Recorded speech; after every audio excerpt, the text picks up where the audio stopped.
नमस्कार दोस्तों, छत्तीसगढ़ सहायक शिक्षक भर्ती 2023 का पांचवा चरण की भर्ती प्रक्रिया लगभग पूर्ण होने जा रही है और आप सभी को छठवें चरण का इंतजार होगा।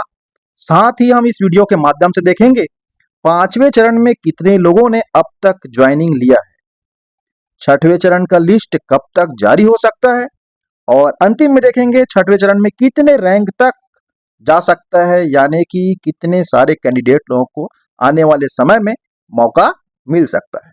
तो चलिए दोस्तों देखते हैं पांचवें चरण में कितने लोगों ने अब तक ज्वाइनिंग लिया है। पांचवें चरण में आप लोगों ने देखा होगा 2615 लोगों का जो है एक लिस्ट जारी हुआ था और उस 2615 लोगों में मैंने तो आपको पहले बताया था कि लगभग 45% लोग ज्वाइनिंग नहीं लिए हैं, लेकिन फिर भी हम मान के चलते हैं दोस्तों कि 40% लोग अगर ज्वाइनिंग नहीं लिए होंगे तो 1046 जो पोस्ट है वर्तमान में क्या होगा, अभी खाली होगा दोस्तों 1046 पोस्ट। अगर ये 1046 को मान करके चले तो ज्वाइनिंग लेने वालों की संख्या जो है 1569 है दोस्तों। ठीक है, अब बचा है आपके पास 1046। कई लोग बोलेंगे सर 1200 पोस्ट बचा हुआ है या 1300 पोस्ट बचा है। हाँ, बचा हो सकता है, बिल्कुल बचा हो सकता है दोस्तों, लेकिन फिर भी हम 1000 के हिसाब से अगर मान करके चले, अब इसके 46 को भी मैं हटा दूंगा, इसको मैं 1000 पोस्ट ही मानूंगा। ठीक है, और इस 1000 पोस्ट में एसटी का पोस्ट है सबसे ज्यादा, उसको हम मान लेते हैं 650 पोस्ट। ठीक, अब हम देखते हैं एससी का पोस्ट, तो एससी का पोस्ट है 70 ही पोस्ट है। क्यों 70 पोस्ट है उसको भी बताऊंगा। उसके बाद है दोस्तों ओबीसी का, ओबीसी का पोस्ट 160 पोस्ट है। उसके बाद आपको देखने को मिलेगा जनरल का पोस्ट है 120 पोस्ट। ठीक है, इतने ही पोस्ट जो है अभी वर्तमान में रिक्त है, ऐसा हम मान के चल रहे हैं। हो सकता है ये जो है 1200 हो या 1300 हो। अब इसके आधार पर आप देखेंगे कि ज्वाइनिंग जो है लगभग 1569 लोगों ने ले लिया है। मैंने तो बताया इतना पोस्ट रिक्त है, फिर भी हमें जो है ग्रुप के माध्यम से ये भी जानकारी प्राप्त हुई है जिसमें आप देखेंगे रिक्त की संख्या इनसे ज्यादा है दोस्तों। हो सके वास्तविकता वही हो, क्योंकि आधिकारिक जानकारी नहीं है, फिर भी हम उसको दिखाना चाहेंगे आपको। देखिए दोस्तों, इसमें बताया जा रहा है जनरल का पोस्ट जो है 279 पोस्ट अभी वर्तमान में रिक्त है। साथ ही बताया जा रहा है ओबीसी में 234 पोस्ट रिक्त है, एसटी में 635 पोस्ट रिक्त है और एससी में 56 पोस्ट रिक्त है। लेकिन आधिकारिक तौर पे ये जानकारी कितना करेक्ट है ये मैं नहीं कह सकता, इस वजह से मैं अपने हिसाब से कैलकुलेशन करके आपको बताना चाहा हूं कि आप देख सकते हैं लगभग वो कैलकुलेशन जो है इतना है। ठीक है, अब हम देखेंगे कि कितने रैंक तक आपका जा सकता है, यानी कि छठवां लिस्ट में। उससे पहले देखते हैं कि छठवां लिस्ट कब तक जारी हो सकता है, छठवें चरण का लिस्ट कब तक जारी हो सकता है। तो आप सभी को मालूम है जिस प्रकार से वेरिफिकेशन का डेट को बढ़ाया गया था और 3 अप्रैल कर दिया गया था दोस्तों उसको बढ़ा करके। ठीक है, तो 3 अप्रैल जो है आप देखेंगे कल ही जो है समाप्त हुआ है। उस हिसाब से जिन लोगों ने ज्वाइनिंग लिया हुआ है पांचवें चरण में, उन पांचवें चरण वालों का भी ज्वाइनिंग का लास्ट डेट जो था आपको देखने को मिलेगी वो था 11 अप्रैल। ठीक है, 11 अप्रैल ज्वाइनिंग का लास्ट डेट है। तो अगर मान लो आपका लिस्ट 11 से पहले वेरिफिकेशन का जारी भी होता है तो शायद संभवतः ज्वाइनिंग आपको 11 अप्रैल से पहले नहीं दिया जाएगा, ये मान करके आप बिल्कुल चलिए, क्योंकि एक आधिकारिक तौर तरीका होता है किसी काम को करने का। ठीक है, इस वजह से 11 से पहले जो है लगभग ज्वाइनिंग जो है आपको नहीं दिया जाएगा। फिर भी अगर आपको ज्वाइनिंग के लिए लिस्ट अभी से जारी करा देना है, छठवां लिस्ट अगर आपको जारी कराना है तो एक बार आपको बिल्कुल डीपीआई जाना पड़ेगा दोस्तों। फिर भी आप लोगों ने देखा होगा कि 1 अप्रैल का जो सुनवाई हुआ कोर्ट में, उसके अनुसार आप सभी के सभी अगर सही तरीके से सुने होंगे तो बिल्कुल कोर्ट ने तो कह दिया है भाई कि जो चल रहा है प्रक्रिया वो बिल्कुल चलेगा, यानी कि जुलाई तक डीपीआई जो है ये पूरा करेगा भर्ती प्रक्रिया।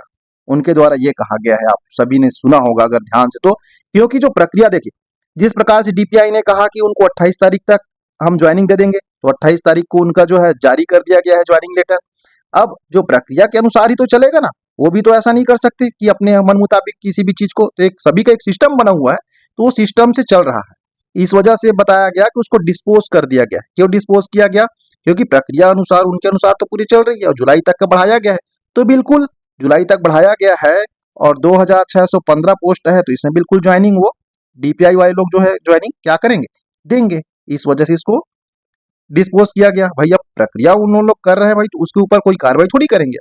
ठीक है, अगर मान लो इसमें किसी प्रकार की दिक्कत आती है तो आप बिल्कुल लगा सकते हो फिर से कोर्ट में कि भाई ये सही तरीके से नहीं कर रहे हैं, और जुलाई तक समय भी दिया गया है, उसके बावजूद भी ये नियम के अनुसार आगे नहीं बढ़ा रहे हैं प्रक्रिया को, तो ये बात भी उन्होंने कही है।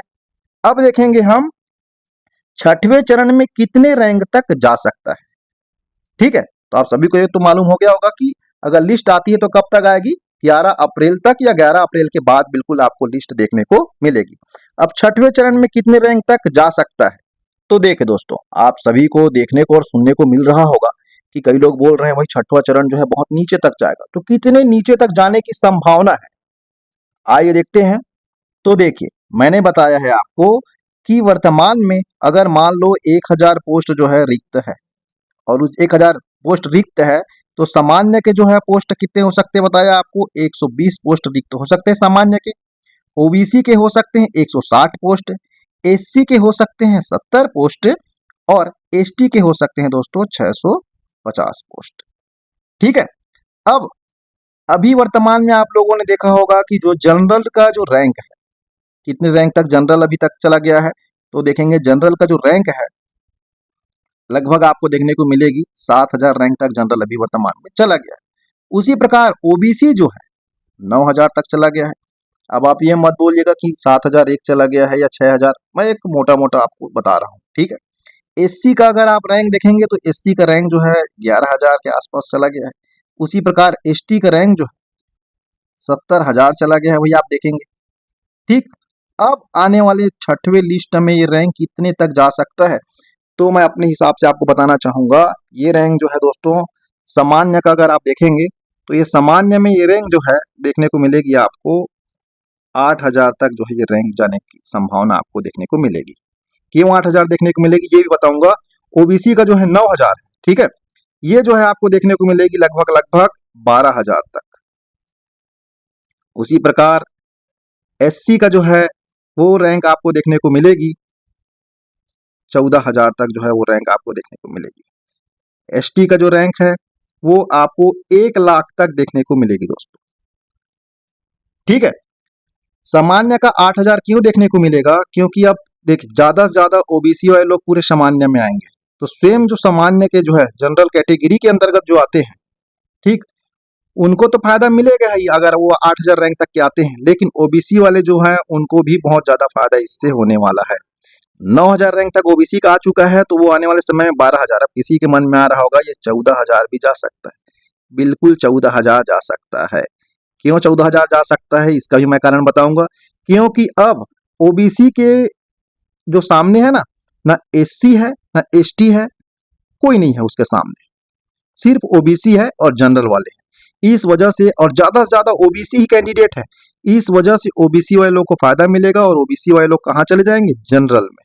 इस वजह से जो ओबीसी के जो रैंक है वो ज्यादा नीचे जाएगा, और लगभग 14000 तक के लोगों को भी संभावना बिल्कुल बन पाएगा दोस्तों। उसी प्रकार एससी का है, तो अब एससी का रैंक वही 11000 तक चला गया है, ये और बहुत ज्यादा नीचे की 14000 जो है मेरे ख्याल से इससे ज्यादा नीचे नहीं गिरेगा, क्योंकि एससी का जो है पोस्ट भी अब कम हो गया, क्योंकि 11000 ऑलरेडी चला गया है। ठीक है, और एससी वाले लोग ओबीसी से 1 नंबर के ही आगे पीछे, 1-2 नंबर के आगे पीछे ही होते हैं, ज्यादा नहीं होते।